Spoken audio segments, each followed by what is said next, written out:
Kag sa numero 1 sa mga balita subong nga adlaw.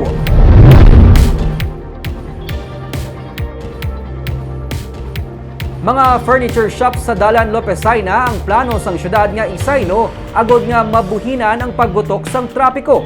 Mga eskwelahan sa area sang Lasal Avenue ang ginsugilanon man sang alkalde agod nga mapahagan-hagan ang paggutok sang traffic.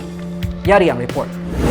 Makapila naman kabeses nga nagpatuman sang clearing operation ang syudad sa Lopesayna Street batok sa mga tricycad kag tricycle nga nagaparking sa dalan kag mga furniture shops nga nagalaksam sa alagyan. Sang weekend, ginbisitahan kag nag-inspection man sa lugar si Mayor Albi Benitez kag ginistorya ang mga tagiya sang furniture shops.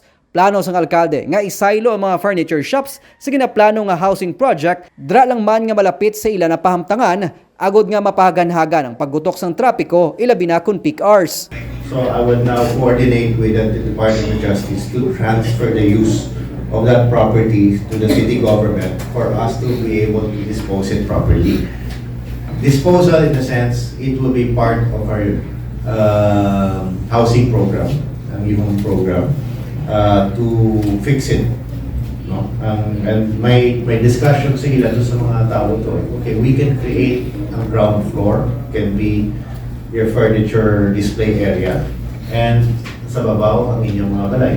Pila sa mga tag-iya ang paborman sa plano sang syudad. Si Marilyn Hacosalem nagsiring nga makapila naman kabeses sila nga nagbalihin ang mga nagalaom siya sang permanente nga lugar para sa iyan nga negosyo. Mas pabor niya sa amon kung tanan kami nga mga furniture dito kami tanan amo na kung para riyas lang man tanan ang tanan nga furniture ko hindi na iya nga dira ibutang tanan para nga kaso manutol gito ya kuning kaso bala. Magluwas sa Dalan Lopesayna, nakasugilano naman ang alkalde sa pamunuan sa mga eskwelahan sa Lasal Avenue agod nga matagaan man sang solusyon ang pagutok sang trapiko sa mga lugar kun peak hours.